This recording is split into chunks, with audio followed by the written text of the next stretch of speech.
gallinas. Escuchando, Jorge, a la Negra Sosa. Ahí en el tema de preámbulo para recibir a el nuevo entrevistado del programa Pasan Cosas, que es el licenciado Alejandro Otero. ¿Cómo le va, Alejandro? Un gusto saludarlo desde Berisso.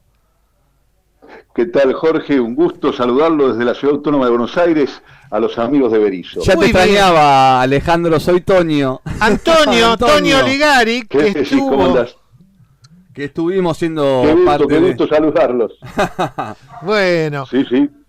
Bueno, mira, vamos a ir rápido. Por lo general hacemos una introducción, pero sabiendo que estás con un compromiso familiar importante, te queríamos consultar en esta oportunidad para un poco aclarar, para conocer qué es lo que está pasando con el tema del oro, esta denuncia que hizo Palazzo, que tiene muy poca difusión, que no tiene mucha trascendencia, pero que ha denunciado que ya han salido del país 4 envíos de cargamento de oros para ser llevados a un banco, creo que es en Inglaterra. ¿Cómo es el tema? ¿Se puede hacer? ¿No se puede hacer? ¿Qué peligros corre la Argentina? A ver, muy interesante la pregunta porque, como bien decís, es un tema que está poco visibilizado. Yo creo que cuando responda el gobierno nacional a la consulta de Palazzo, el tema va a tomar más trascendencia y visibilización. Y a ver, ¿cómo es la cuestión? Efectivamente, Palazzo hace, usando el sistema de acceso a la información pública, una consulta sobre esta cuestión. El Banco Central tiene, el Estado tiene, 30 días para contestar o un poco más. Eso estaría venciendo a fin de este mes. Sorprendentemente, pese a la trascendencia del tema, el gobierno todavía no respondió. Sí. Es decir, tiene un plazo máximo, pero podría haber respondido antes. Hasta ahora no lo hizo. Es decir que no tenemos la respuesta del gobierno. No sabemos qué es lo que hizo, ni cómo lo hizo, ni por qué no hizo, ni para qué lo hizo, nada. Vamos a enterarnos cuando el gobierno dé alguna respuesta. Pero ¿qué es lo que ya sabemos? Lo que se puede suponer. Que ha habido... Claro, no, pero esto está confirmado, que ha habido embarques, que el oro ha sido trasladado. El propio ministro Caputo dijo que era una operación beneficiosa porque vamos a obtener algún retorno. A mí esta frase me llamó la atención porque, ¿te acuerdas cómo nos enseñaban en la escuela primaria? Sujeto tácito de la oración. Vamos a obtener. ¿Quiénes vamos a obtener? ¿Yo, tú, él, nosotros, vosotros o ellos? Es decir, ahí falta el sujeto de esa oración. Parece que es ellos. El que lo va a obtener ese retorno. Entonces, esto ya lo confirmó, el que esto pasó, que esto ha sucedido. ¿Qué es lo real si esto sucedió? ¿Esto es habitual? Bueno, se ha hecho en distintos momentos de la historia. Hay dos tipos de operaciones, básicamente, que se hacen o que hacen los países con las reservas en oro. Recordemos que los países tienen reserva en una canasta que combina distintos tipos de monedas, predominantemente el dólar o la que sea en cada momento histórico la moneda dominante, pero también, además de la canasta de monedas, hay reservas físicas en lingotes de oro, que es una manera de preservarse de las fluctuaciones o de los avatares que puedan tener las monedas, en particular en esta época, donde es tan volátil la situación de las distintas monedas en el mundo. Los países tienden a preferir preservarse en oro, porque además recordemos que el oro es un bien no reproducible, es decir, que hay una cantidad limitada de oro en el mundo. Si lo tenés vos, no lo tengo yo, y si lo tengo yo, no lo tenés vos. Entonces los países se aseguran de tenerlo, y en segundo lugar se aseguran de tenerlo en sus propias arcas, en su propio país. ¿Por qué? Porque como es un momento también de alta conflictividad internacional, claro, los países están sujetos al riesgo del embargo frente a cualquier avatar. Entonces, no es recomendable andar moviendo el oro de acá para allá. Entonces, cuando se hacen estas operaciones es por dos razones. Una es porque se hacen las operaciones que se llaman de repo, es decir, se pone el oro como garantía, a cambio uno obtiene una moneda, hace una serie de operaciones financieras, obtiene una diferencia y recompra el oro. Una típica movida especulativa a la que tan afecto y conocedor el Esto es ministro, similar ¿verdad? al empeño. Pero no sabemos. Claro, muy similar al empeño. Voy, lo pongo y con el empeño, una de dos. O me lo juego en la ruleta, ¿no?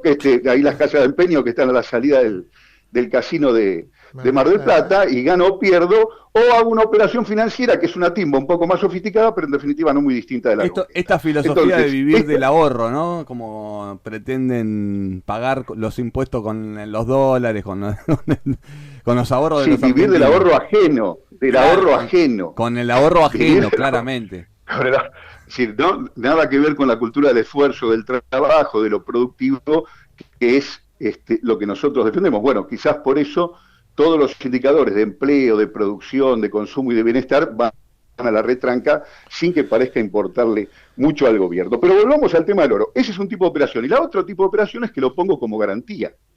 Y si lo pongo como garantía, entonces el oro ahí además se devalúa, porque si lo tengo inmovilizado, pierde liquidez y lo tengo como garantía de una operación cuyo resultado es incierto. Así que, ¿cuál es el motivo por el que lo hizo?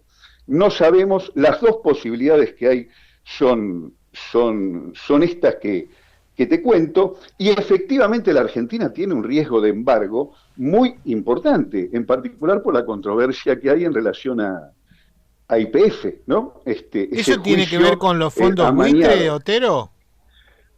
El caso de YPF no tiene que ver con los fondos buitre, fue una acción que hizo el entonces socio minoritario Askenazi, y que terminó consiguiendo un primer fallo favorable por $10.000 millones. Es la demanda. Los fondos buitres compraron parte de esos títulos, y los que en general persiguen esta medida de embargo son los fondos buitres. Recordemos que los fondos buitres compran títulos devaluados y luego pretenden hacerlos valer a su pretensión o a su valor original, y si no lo logran, o si lo logran, consiguen un fallo a favor, buscan resarcirse a través de alguna medida de embargo como esta que decimos. Es decir, que el riesgo es real. ¿Es esta una medida desesperada? Es otra pregunta válida. ¿Qué es lo que está haciendo hoy el gobierno que no es menos grave? No es menos grave que esto del oro. Lo que está haciendo es usar las reservas para tratar de sostener el tipo de cambio. Está haciendo la típica maniobra que han hecho todos los gobiernos liberales a lo largo de la historia, que es usar el endeudamiento para, con esos recursos, financiar la fuga de capitales. Es un movimiento que los que peinamos canas lo hemos visto más de una vez a lo largo de la historia de la Argentina, y esta es una vez más. Ojalá que el oro argentino no haya sido remitido al exterior para conseguir un crédito, es decir, más endeudamiento que financie más fuga, y a la postre seamos más pobres, no solo porque estamos más endeudados, sino porque además tenemos menos oro. Bueno. Otero, qué panorama que nos deja. Nos dejó mudo. Nos dejó mudo. Pero bueno. Es que es preocupante la situación. Vos bien dijiste. Esto además ya nos pasó hasta... ¿Se acuerda? Con los fondos buitre nos embargaron hasta la fragata Libertad. Recuerdo que habíamos pagado el 97% de todos los acreedores, habíamos alcanzado poder consensuar con ellos, y ese 3% nos complicó la vida y nos terminaron embargando la fragata Libertad. Así que de embargues y todo ese tipo de cuestiones ya conocemos un poco, y bueno, la verdad que es la verdad que nos da un poco de miedo. Sorprende tanto que, porque además hay ojo, esto no se puede hacer soplando y haciendo botellas, como se dice. Esto requiere un procedimiento.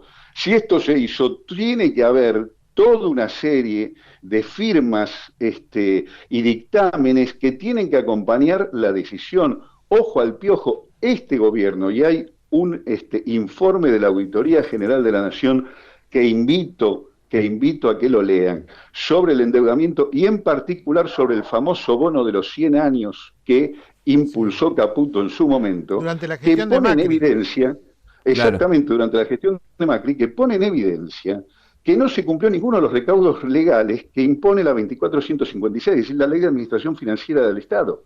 Y eso dio origen a la denuncia penal que impulsó Alberto Fernández, el hoy caído en desgracia, y que nunca esa denuncia fue tratada, pero la Auditoría General de la Nación, no un particular, no un cualquiera, la auditoría en su dictamen pone de manifiesto que no se cumplió ninguno de los recaudos. No sería de extrañar que esta vez tampoco se haya cumplido en el apuro, insisto, por conseguir recursos para financiar la fuga de capitales. Pero todo esto lo sabremos cuando el gobierno conteste. Insisto, llama la atención que ante una cuestión tan importante y tan delicada, el gobierno no haya tenido una respuesta rápida y lo que está haciendo es demorar la respuesta. Se quejan porque Venezuela tarda en mostrar las actas. Bueno, Cortázar, ¿cómo andamos? Che, somos un país hermoso.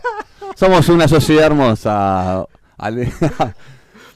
Otero, sabemos que está comprometido familiarmente, así que breve, le agradecemos mucho y seguramente lo vamos a molestar en algún martes para profundizar un poco sobre la situación económica. Muy agradecido por tu participación.